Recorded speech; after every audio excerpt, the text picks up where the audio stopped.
Selamat datang di channel Pemuja Malam. Jangan lupa like, share, and subscribe ya. Terima kasih.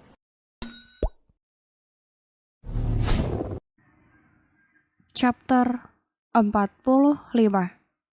Kembali pulang.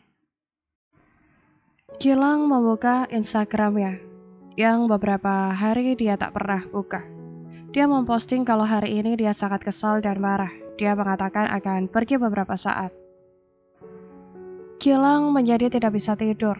Dia mondar-mandir menunggu telepon dari Raka. Dia panik, takut kalau kita telah berpaling darinya. Setelah setengah jam menunggu dalam kecemasan, akhirnya Raka menghubunginya. Halo? Raka, lo kenapa dari tadi mereject panggilan gue? Apa terjadi sesuatu dengan kita? Dan siapa orang itu? Lo gak pernah cerita soal cowok itu. Oke, gue jelasin sama lo. Tadi gue sedang bersama kita dan juga Farah. Marah mungkin gue mengangkat panggilan lo. Dan cowok itu bernama Farhan, kakak senior kita. Dia suka sama kita. Dia sedang berjuang mendapatkan hati kita. Jelas Raka. Tidak boleh. Kita tidak boleh menerima cowok itu, kata Gilang penuh emosi. Andai dia di sana, pasti sudah dihabisi orang itu sama Gilang. Sepertinya gue tidak bisa menahan lebih lama lagi, Lang. Gue gak bisa mengontrol perasaan kita. Segeralah selesaikan urusan lo di sana, dan cepatlah kembali. Cowok itu sedang membuat hati kita bimbang. Sifat yang dia tampilkan saat ini hampir menyerupai lo. Dan kita akan terbawa suasana dan menganggap dia adalah lo. Jelas Raka. Raka selalu menganalisis gerak-gerik kita dan juga mengira-ngira perasaan kita. Raka, please, jangan biarkan kita menerima dia. Gue sedang berjuang menyelesaikannya. Sebentar lagi, tunggu sebentar lagi. Gilang benar-benar memohon kepada Raka.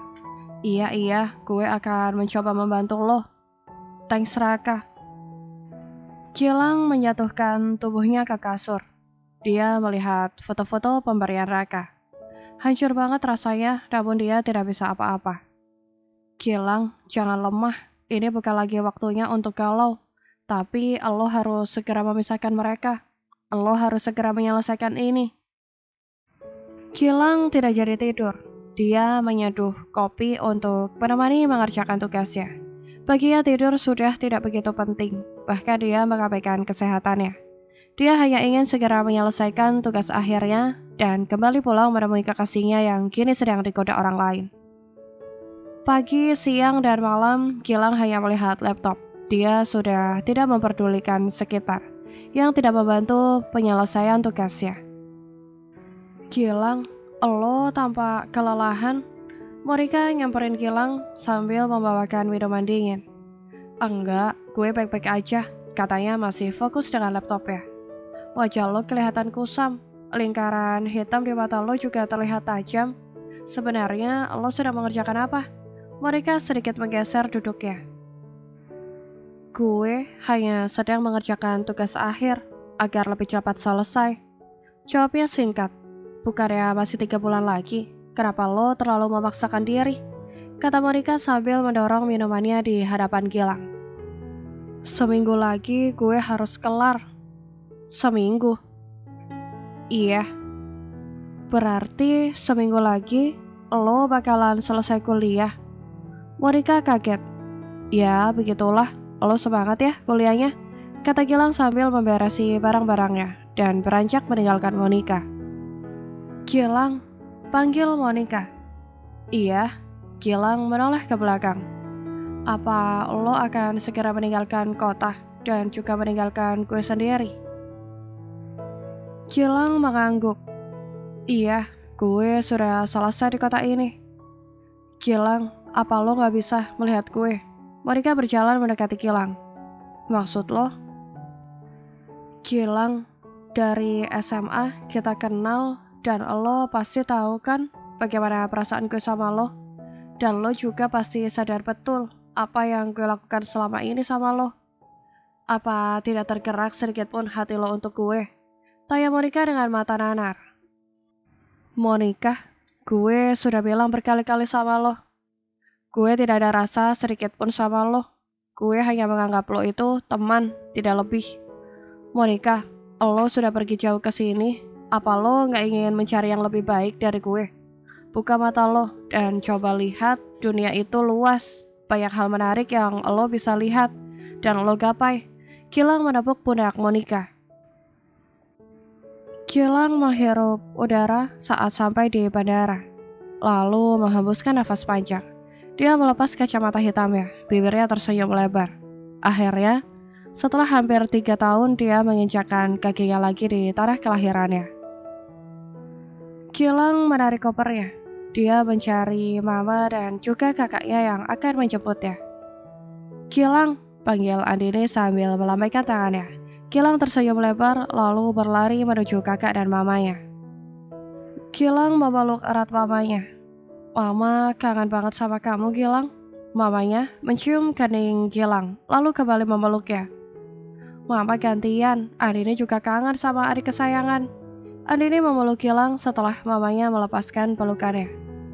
Meskipun Gilang selalu ngeselin, tapi sepeninggalan Gilang, Andini sangat kesepian. Gilang juga kangen sama mama dan juga Kak Andini. Papa? Tanya Gilang. Papa masih di luar kota, jawab Andini. Papa memang selalu sibuk, kata Gilang. Dari dulu memang papanya jarang di rumah. Dia tak kaget kalau dia pulang pun tidak ikut menjemputnya, meskipun sudah beberapa tahun tidak bertemu. Gak usah dipikirkan, sekarang kita pulang. Mama sudah memasakkan makanan kesukaan kamu. Mamanya menggandeng Gilang. Sesampai di rumah, Gilang langsung masuk ke kamar kesayangannya yang sudah lama dia tinggalkan. Dia melihat setiap sudut kamarnya yang masih sama. Gilang duduk di meja belajar dan menarik laci. Dia mengambil foto dia dan kita yang dulu sempat ingin dia buang. Gue sudah pulang sayang, kita akan segera ketemu, katanya sambil tersenyum lebar. Dia menatap gelang pemberian kita, lalu menciumnya. Gilang tidak langsung pergi mengunjungi kita karena hari sudah malam. Dia tidak mau mengganggu istirahat kita. Dia ingin memberikan surprise kepada kita dan juga yang lain besok pagi. Sayang, ayo makan dulu, panggil Mama Rima. Iya mah, Gilang bangkit dari kursinya. Gilang duduk langsung mengambil piring. Dia kangen banget masakan rumahan begini. Dia biasanya hanya makan makanan cepat saji atau mie instan untuk mengobati kangennya. Kamu mau pakai ayam atau telur? Tanya Mama Rima. Ayam aja mah, sama sayurnya juga, tujuh Gilang. Baiklah. Mamanya mengambilkan semua lauk yang mau dimakan Gilang ke piring. Giliran Gilang pulang, aku dilupakan, kata Andini Mayon sambil menarik kursi lalu duduk. Siapa yang melupakan? Kamu dipanggil-panggil gak keluar-keluar, kata Mama Rima. Masakan Big Siti memang gak ada tandingan. The best. Gilang mengacungkan 2 jempol untuk masakan pembantunya itu. Iya, belum ada yang mengalahkan masakan Big Siti, tambah Andini. Meja makan yang 3 tahun lalu terasa sepi dan jarang digunakan, sekarang kembali ramai lagi. Suasana rumah yang sunyi karena Rima dan Andini selalu sibuk dengan kerjaan mereka, kini berubah lebih ramai dengan kembalinya Gilang. Selesai makan, mamanya mengajak Gilang ngobrol sebentar, sebelum dia beristirahat. Gilang, kamu masih capek atau enggak? Tanya Mama Rima. Ada apa, Mah? Mama mau ngomong sama kamu sebentar. Tapi kalau capek, kita bisa ngobrol besok kok. Mama Rima mengurungkan niatnya melihat wajah Gilang yang sudah capek. Enggak, Mah. Kita ngobrol dulu aja. Gilang mengajak mamanya ke sofa. Mama mau ngomong apa? Tanyanya. Gilang setelah mereka berdua duduk. Gilang, kamu boleh marah sama Mama ataupun benci sama Mama. Mama Rima sedikit ragu mengatakan hal yang sebenarnya dia lakukan sama kita. Dia tahu kalau putranya itu pasti akan marah besar kepadanya. Ada apa, Mah? Katakan saja.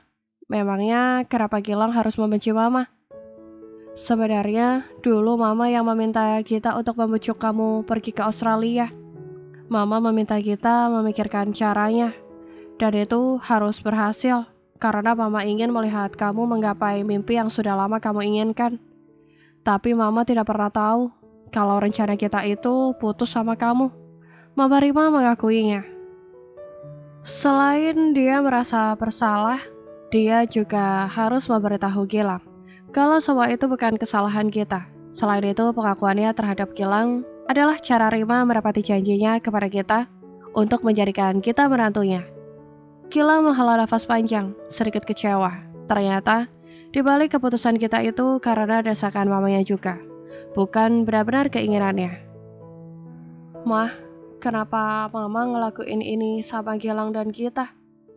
Mama tahu bagaimana menderitanya Gilang sama kita selama ini. Harusnya Mama tahu, setelah Gilang bertemu kita, impian Gilang sudah berubah. Gilang hanya selalu ingin membahagiakan kita, dan pastinya keluarga, kata Gilang. Mama memang salah, Gilang.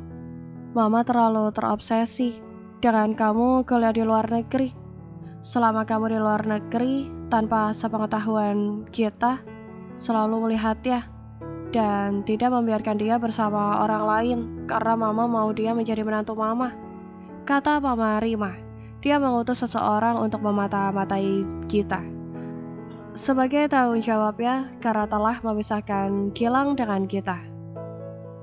Mama minta maaf, kata Mama Rima lagi, sedih melihat kekecewaan Gilang terhadapnya, dan hanya diam saja mendengar penjelasannya. Gilang mengangguk, lalu memeluk Mama Rima erat. Mama tidak perlu minta maaf sama Gilang. Mama tenang aja, sebentar lagi Gilang akan membawa calon mantu Mama ke rumah ini. Jadi jangan terus menyalahkan diri Mama sendiri. Lupakan masalah yang lalu, kata Gilang. Benarkah? Mama Rima berbinar. Dia akan merasa lega jika Gilang dan kita sudah resmi kembali bersama. Iya, Mama tenang aja. Kita akan selalu menjadi menantu Mama. Mah, Gilang mau berterima kasih sama Mama. Dengan Gilang pergi jauh, Gilang semakin memahami dan menghargai sebuah hubungan. Yang pasti Gilang belajar artinya kesetiaan. Mama Rima tersenyum. Dia mencium kening Gilang. Putranya memang sangat baik. Meskipun dia kecewa terhadapnya, namun Gilang tak pernah marah ataupun membentaknya. Gilang, kamu harus bawa pulang mantu Mama ya. Dia sudah terlalu lama menjauh dari keluarga kita. Siap, Gilang janji akan segera membawanya ke sini, Mah. Gilang masuk di pelukan mamanya lagi. Oh iya, selain itu besok pagi kamu harus datang dulu ke kantor Mama. Mama akan mengenalkan ke semua staf Mama kalau kamu akan menggantikan Mama nanti, kata Rima lagi. Baik, Mah. Sekarang Mama tidur, sudah malam. Iya, kamu juga jangan tidur larut-larut. Badan kamu pasti sangat lelah kan? Rima mengusap rambut Gilang lalu beranjak ke kamarnya. Kita memang mudah sekali terpengaruh dan tertindas untuk orang yang dia sayang, katanya sambil kembali ke kamarnya. Kadang dia merasa kesal dengan kebaikan kita. Dia sering sekali membiarkan dirinya tersakiti hanya demi orang lain. Gilang membuka jendela kamarnya lebar-lebar. Dia melihat ke langit luas, begitu banyak bintang malam ini. Semuanya pasti akan kembali seperti awal. Cinta kita akan kembali seperti dulu lagi. Kita, Gilang, tidak akan pernah terpisah lagi. Gilang mencium gelangnya lagi. Sebelum menuju kampus di mana kita kuliah, Gilang memenuhi ajakan mamanya ke kantor miliknya. Dia juga sudah diperkenalkan sebagai wakil dari mamanya, dan besok dia akan mulai memimpin perusahaannya itu. Selamat pagi semuanya. Perkenalkan, nama saya Gilang Ardana. Mohon kerjasamanya, kata Gilang sambil menganggukkan kepalanya. Semua staf sangat senang mempunyai bos yang masih muda dan tampan. Selain itu, Gilang juga sudah terkenal cerdas di kantornya. Padahal dia baru saja masuk, popularitasnya sudah tinggi saja. Mah, Gilang mau cari menantu Mama dulu, kata Gilang setelah selesai perkenalan dengan staf kantor milik mamanya. Pergilah, kata Mama Rima. Gilang mencium tangan mamanya. Doakan Gilang ya, Mah, katanya sembari berlari keluar. Dia sudah tidak sabar ketemu kita. Gilang mengemudi dengan kecepatan sedang. Dia menikmati jalanan kota yang sudah banyak berubah sepeninggalannya. Tak lupa dia membawakan buket bunga yang sangat besar untuk kita. Gilang memparkirkan mobilnya. Dia turun dari mobilnya, lalu memakai kacamata hitam. Seketika kampus menjadi heboh. Cewek-cewek langsung teriak histeris dengan kedatangan cowok ganteng. Mengendarai mobil mewah selalu menjadi incaran para kaum hawa. Gilang pergi mencari keberadaan kita dan juga sahabat-sahabatnya. Dia memang sengaja tidak memberitahu kita, agar menjadi surprise juga buatnya. Gilang tersenyum melihat gadis yang masih setia dengan rambut di atas bahu. Dia berjalan mendekatinya dengan tubuh yang bergetar. Rasa rindu meluap, dia ingin segera memeluknya. Kita, panggil Farhan, membuat Gilang menghentikan langkahnya. Kita pun melambaikan tangan dan berlari ke arahnya, ditambah senyuman manis. Gilang langsung meradang, karena senyuman miliknya itu diberikan kepada orang lain. Yakin mau jalan? Tanya Farhan.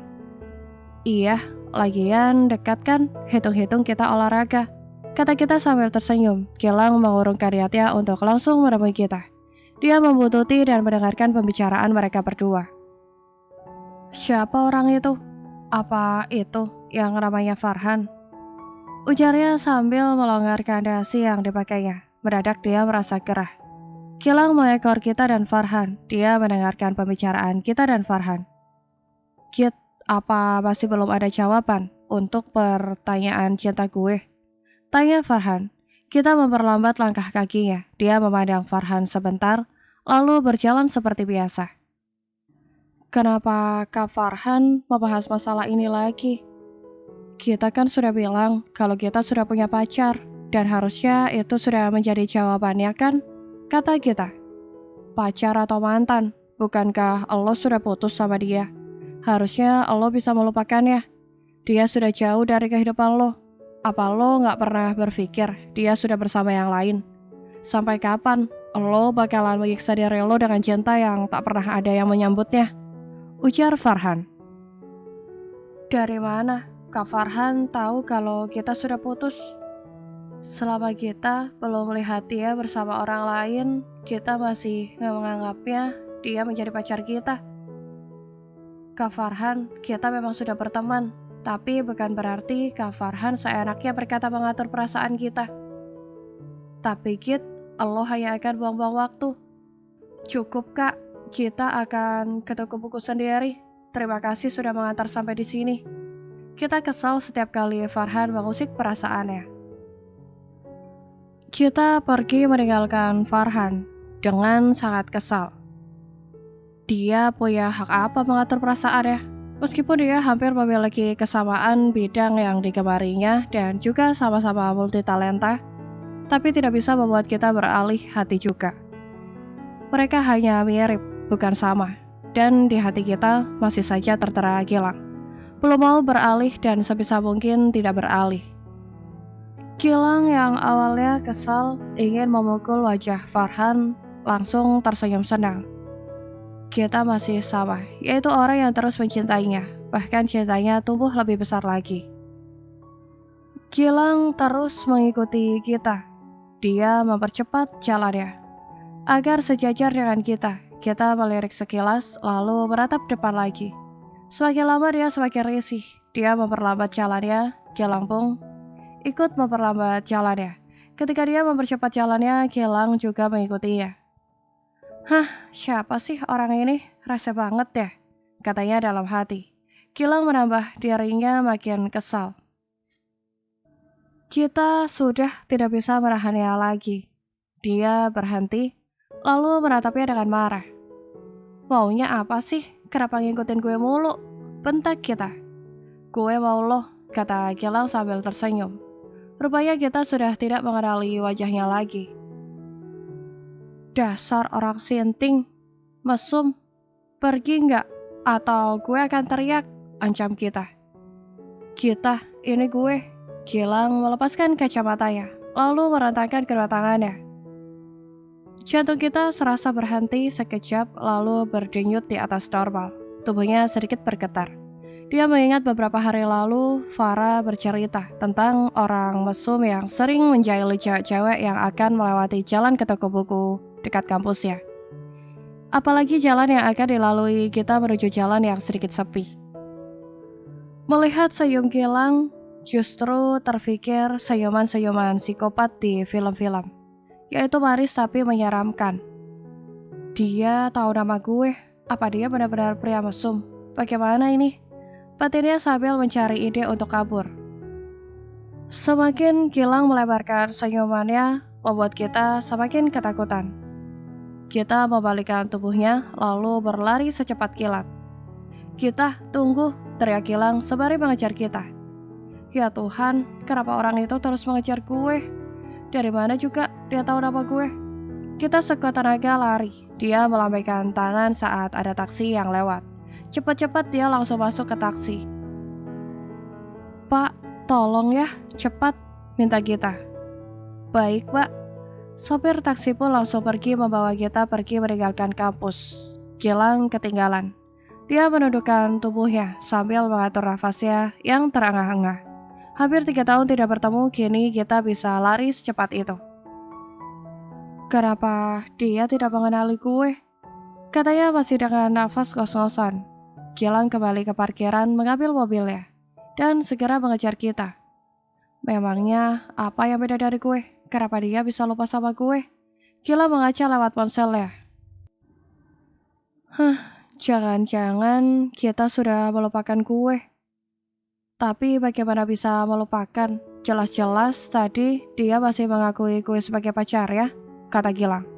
Gilang mempercepat laju mobilnya. Dia berharap bisa sampai di depan rumah kita lebih dulu. Setengah jam Gilang sudah sampai di depan rumah kita. Dia menyadarkan tubuhnya di mobilnya sambil melipat kedua tangannya.